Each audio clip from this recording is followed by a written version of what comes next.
Laymen's evangelical fellowship స్థాపకులు కిట్సేష్ లెన్ దానియల్ గారు 1958వ సంవత్సరం ఫిబ్రవరి మాసం 26వ తేదీన చేసిన ప్రసంగం. వాక్య పఠన భాగము 2వ రాజుల గ్రంథము 22వ అధ్యాయము 11 నుండి 14 వచనముల వరకు. 8 సంవత్సరముల వయసులో సింహాసనమునకు వచ్చిన ఒక దైవభక్తి గల రాజును గూర్చి మనం ఇక్కడ చదువుచున్నాం.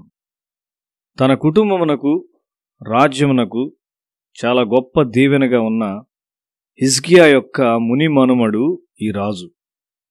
ప్రారంభము నుండి కూడా యోషియా దైవభయం గలవాడు. దేవుని వాక్యము కనుగొనబడి చదువుబడినప్పుడు అతడు తన బట్టలు చించుకొన్నాడు. అది పశ్చాత్తాపమున గుర్తు. రాజు ప్రవక్త్రిని అయిన హుల్డా సహాయము తీసుకున్నాడు. ఒక ప్రార్థనా పర్రాలు మరియు ఉజ్జీవింపబడిన వ్యక్తి యొక్క సహాయమును కలిగి ఉండుట ఒక గొప్ప సహాయము. దేశంలోనికి ఎంతో విగ్రహారాధన వచ్చింది. విగ్రహారాధన అనగా మనస్సాక్షి చనిపోవుట.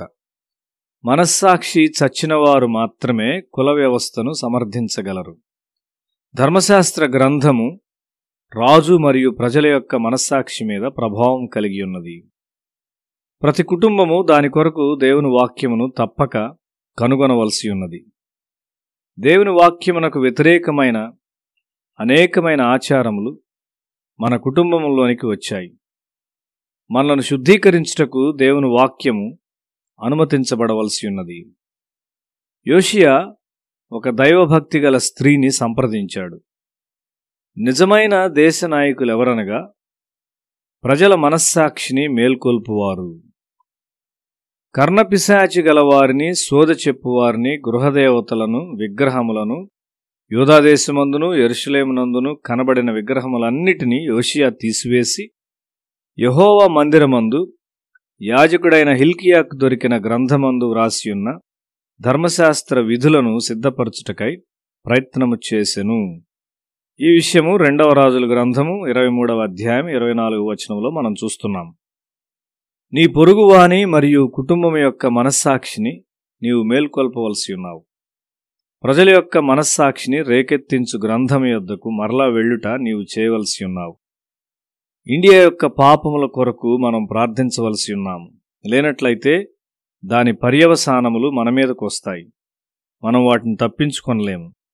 మన మనస్సాక్షి మేల్కొల్పబడవలసి ఉన్నది. అయినను మనష్షే యెహోవాకు పుట్టించిన కోపమును బట్టి ఆయన కోపాగ్ని ఇంకనూ చల్లారకుండా యూదా మీద మండుచునే ఉండెను. ఈ విషయము 2వ రాజులు 23వ అధ్యాయం 26వ వచనంలో మనం చూస్తున్నాము. ఇక్కడ మరి ఒక సత్యము కూడా ఉన్నది. మనష్షే చేసిన గొప్ప పాపమును బట్టి అది వారి దేశంలోని ప్రజలందరి మనస్సుల్లోనికి ఇంకిపోయింది.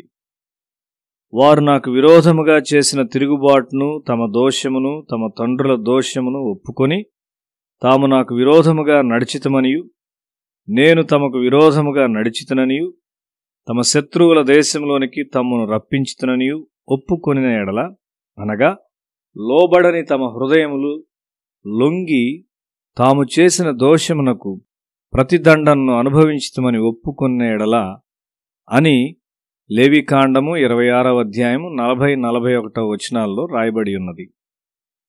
కాబట్టి మన తండ్రుల దోషముల కొరకు మనము పశ్చాత్తాపడవలసి ఉన్నాము. ఎందుకనగా మన ఎరుకలేని మనస్సులో అవి మనతో వచ్చును. సంఘ నాయకులు పాపములో ఉన్నట్లయితే నీవు ఎంత బోధించినను అక్కడ ఆత్మీయ జీవితం వృద్ధి చెందదు. నాయకులు పాపములో ఉంటూ నటించున్నట్లయితే సంఘమును ప్రభావితం చేసే పనిని విడిచి వెళుచున్నారు. దానికై వారు పశ్చాత్తాపడవలసి ఉన్నారు. యెషయా గ్రంథము 59వ అధ్యాయం 16వ వచనములో చూస్తే, సంరక్షకుడు లేకపోవుట ఆయన చూచెను, మధ్యవర్తి లేకుండుట చూచి ఆశ్చర్యపడెను. ఒక విజ్ఞాపనకర్త అవసరమై ఉన్నాడు. విలాపవాక్యములు 2వ అధ్యాయం 19వ వచనములో, నీవు లేచి రేయి మొదటిజామున మొర్రపెట్టుము, నీళ్లు కుమ్మరించున్నట్లు ప్రభువు సన్నిధిని నీ హృదయమును కుమ్మరించుము, నీ పసిపిల్లల ప్రాణం కొరకు నీ చేతులను ఆయన తట్టెత్తుము, ప్రతి వీధి మొగను ఆకలిగొని వారు మూర్ఛిల్లుచున్నారు అని రాయబడి ఉన్నది. వేకువనే లేచి నీ కుటుంబము మరియు నీ సంఘము కొరకైన ప్రార్థనలో నీవు ఎరిగిన పాపములను ఒప్పుకొనుచు నీ హృదయమును కుమ్మరించుము. అది ఒక గొప్ప సేవ. యోషియా చేయవలసిందంతా చేశాడు గాని వారి పితరుల పాపముల కొరకు